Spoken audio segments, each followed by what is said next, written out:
Last night, I had a guy call in and give me this whole breakdown of Joe Sakic in Colorado. And I was going with him for a little bit because Joe Sacco, was a part of Colorado at one point, was the coach there. But it was the wrong Sakic. Sacco!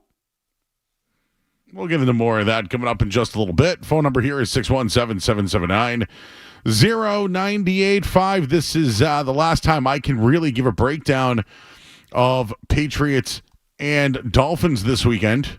I'll be here on Sunday, but we got shows the rest of the week. I'm out tomorrow, so this is the last time that I can give you my breakdown for the game. So the Patriots take on the Miami Dolphins in Miami, which is a house of horrors. A house of horrors. Patriots have struggled down in Miami for the last few years, and nothing was really different over the last couple of years. But I looked into some of the numbers. I was trying to compare this Patriots team to maybe some of the others that had a chance to beat Miami. And as I mentioned in the crossover, Tua Tagovailoa is undefeated versus the Bill Belichick Patriots. He went 6-0. And he has dominated at home compared to on the road. But this year, the Dolphins are 1-4 against the spread at home. They haven't finished below 500 at home since 2015. So Tua Tagovailoa plays better in Miami than anywhere else. At home in his career, he's 19-11 against the spread. Away from there, he's 13-14-1. But the Dolphins have dominated this series recently, and they've covered the spread in 8 straight games versus the Patriots. That's going back to 2020. And at home, Miami's on a 4-game winning streak versus the Patriots. It's the longest winning streak versus the Patriots since the 98-02 run, which would have been the early Pete Carroll years, and then the first couple of years with Bill Belichick, and then you guys remember the old Troy Brown from Tom Brady. That ended that 5-game win streak. But the post-Brady Patriots in the division in general have really only fared well versus the Jets, but not the rest of the division. They're 6-3 against the Jets, and against the Dolphins and Bills, the Patriots are 4-11. So when they used to dominate the AFC, now they can't beat Dolphins or Bills. And just another thing, the Patriots will be 7-point underdogs this week. They were 5.5-point underdogs last week and lost. But just looking this up, I had to see what it was for the Patriots. Since 2021, the Patriots are 9-29 straight up as an underdog. They're the third least profitable team in the NFL. They're only ahead of the Bears and the Falcons. Looking at Drake May, he started his career 2-4 straight up as an underdog. One other thing I wanted to mention about the Dolphins, they absolutely feast on teams that are under 500. Since 2021, the Dolphins are 5-17 straight up versus teams who are above 500, but 21-10 versus teams below 500. And this is where the Patriots match up this week. They're a team under 500, which would make you think the Dolphins should take care of business. But Tua Tagovailoa, he's 21-8 straight up, 18-11 against the spread against teams below 500, but in his career, he's been very good at home, 13-7. And when he's a big favorite, okay, 6 or more, here's the numbers. When he's closed as a favorite of 6 or more, he's done it 15 times. The Dolphins are 14-1. Its only loss came last year against the Titans on Monday Night Football. And that happened on prime time. They feast on teams, on bad teams. And I think this year, although it's not as bad, the Patriots under 500 are considered a bad team and fit into that category. And just looking at the Dolphins' scoring trends, the Dolphins are coming off scoring 35 points against the Raiders last week.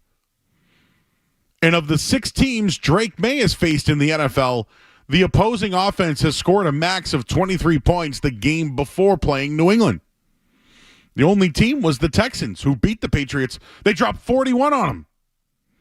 In May's 3 covers this year, the opposing offense came in scoring 15, 14, and 9 points the previous game. So again, the Dolphins scored 35 points last week. Rams scored 28. There's too much speed on the field. At least offensively for the Dolphins. I think it's going to be a long day for the secondary of the Patriots. You saw what Cooper Kupp did in Puka Nacua, and even Tutu Atwell in his one catch. What is Devon Achane and other guys going to do this week against the Patriots? And mentioning Achane quickly, he's not only their primary running back, he's also leading the team in receptions. Devon Achane has 46 receptions out of the backfield this year. It's only 2 more receptions than Tyreek Hill on the year. He's played a huge role in their offensive success just over the last couple of weeks. So when I look at Patriots and Dolphins, I look at all those numbers. And yes, one thing that's different, Bill Belichick's not there. The other thing that's different is it is Drake May. But the Patriots coming off a loss, going on a road, a place where they struggle, where the Dolphins are starting to get on track and just scored 35 points. If the Rams scored 28 and the Dolphins scored 35, that is not a recipe for the Patriots defense this week. That means Drake May is going to have to score 25 or more. Can he do that this week versus the Dolphins defense that's been improving? I don't think so. Right now, the spread is 7. In these divisional games, underdogs crush. This year in particular, though, 6 points or more, the favorites have dominated. Just looking at it from a betting perspective, this game lines up completely for the Miami Dolphins. But what type of Dolphins team are we going to see? Are they the Tua-led team that can put up the 35 points a night? Could Tua struggle against a defense that might show a different look? If it was me, I'd hand the ball off to Devon Achane constantly. The Patriots still struggle to stop the run. Although they did it against Buffalo, they struggled last week. I think there's going to be too much speed on the field for the defense. And when it comes for Drake May, I just don't know if he can get into a shootout with Tua Tagovailoa. I don't know if the Patriots offense can even sniff the word shootout. So I'll leave it there at 617-779-0985. If I was betting it now, I'd try to get the Dolphins at 6. It's 7 at some places. I think it's 6.5 at DraftKings right now. I think the Dolphins win this week. And this would be the 3rd consecutive week where I have faded the New England Patriots, and I'm 1-1 doing so. So here we go now. Divisional game on the road against Miami. A team that earlier this year had, one of the worst offenses, one of the worst offensive game plans for McCarthy, who I thought was going to get fired after that game. Funny how they get a quarterback and all of a sudden their team is much different. 617-779-0985. Your thoughts on Pats, Dolphins. Also, I did think it was pretty funny, the Alex Van Pelt stuff with Marcus Jones. That's just, to know that one of your players on your team has that type of speed. I wonder if Alex Van Pelt or even anybody on the Patriots knows that he's the all-time kick and punt return leader of like the last 25 years in college football. The guy's a weapon. When he's healthy, he makes plays. How do you not know that? We'll leave it there. I do want to get into some Bruins stuff as well as we take you up until Bruins and Utah. Utah hockey? We're going to know all that coming up next. I'm Joe Murray here on the Sports Hub. You're listening to Joe Murray.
get more personal with them, find out what makes them go. If it's something that's different from player A to player B, I need to know that. Certainly, there's a lot of guys that are underperforming right now. As a staff, we're going to pull it out of them. I'm confident we are, but it's going to take some work. It's not going to happen overnight.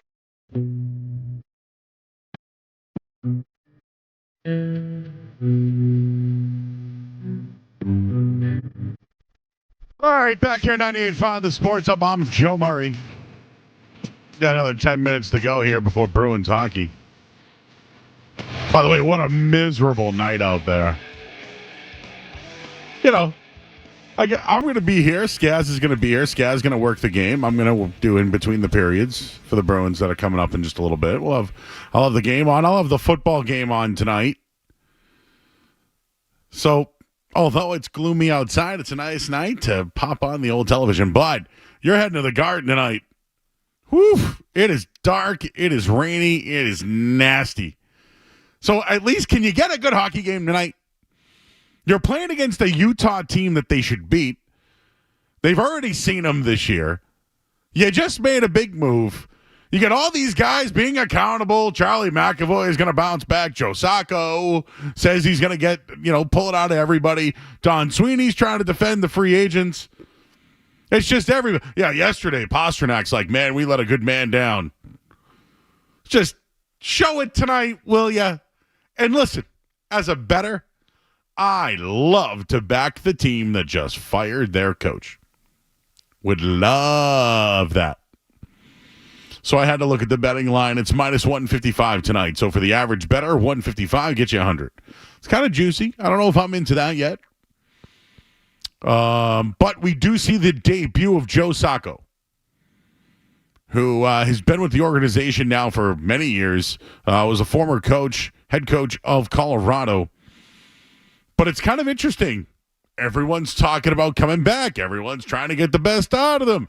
McAvoy, Pastrnak, even Marchand talked about it, right? So who's in net tonight? Joonas Korpisalo. That's who's in net tonight. Why? I know Ty Anderson, our very own Ty Anderson, talked to a Bruins player earlier today about the idea that there's resent towards Jeremy Swayman and not playing as hard for him as Korpisalo. And a player said, quote, I want to say hilarious, but that's completely stupid, not even close to being true. So then why Korpisalo tonight? Just, it is curious. Another thing I wanted to mention, too, is in reference to contract negotiations between Montgomery and the Bruins, this is what Elliot Friedman had. Maybe we will never know the full story, but there are people who believe Jim Montgomery was unsure about Boston even before they were unsure about him. Very interesting on that one. I will say this, in the press conference yesterday, I felt accountability, but do you know where I didn't feel accountability from? Cam Neely. Don Sweeney's out there talking about, trying to get something done but couldn't. Tried to defend the new players. Mentioned how it is up to the players to play better. He likes the team that he has, but now it's going to be on him if they can't perform. Like, I thought Sweeney checked all the boxes there. And maybe he might have thrown a few things at Montgomery, meaning didn't come together on a contract extension. So maybe this is where Elliot Friedman's coming from, where, maybe Montgomery thought that if something went south, he didn't care if he got fired. Maybe he wants a new opportunity. Maybe he knows that working with established guys, let's call them what they are, made men, guys who make business decisions. Marchand still looking for his extension, right? Pastrnak, who got his big money. Swayman, remember they went at it off the bench last year? He's gone after other guys. Charlie McAvoy, right? Pulls him off the PP. Maybe there was a little bit more. Maybe it was hard for Montgomery to teach or coach. That could be true. Bruins looking to end their 3-game losing streak tonight when they take on the Utah Hockey Club. Boston right now in home games this year, 5-4-2. Overall, 8-9-3. They've conceded 60 goals this year, scoring only 48. That's a minus 21 scoring differential. Not good. The Utah Hockey Club commits a ton of penalties, and when they have more or commit more than the other team, they're 3-3-3 this year. It's the second meeting between the two. Utah won 2-1 in overtime earlier this year. The Bees are playing better hockey, if you could believe it, than Utah. This should be a winnable game tonight for the Bees. I'm just curious why Korpisalo's in net. Why not Swayman? Is there something that they're setting up over the next couple of games? Maybe I'll look at that. But looking at your projections for tonight, Zacha, Pastrnak, Geeky, Lindholm, Brazeau, Marchand, Merkulov, Coyle, Frederick, Kastelik, Kupke, and then John Beecher on the fourth line with Zadorov, Peak, Wotherspoon to get a look tonight for the Bees. So right now the line is minus 155 for the Bees. I like to back a team that just fired their coach against a team that's struggling and has to go on the road tonight.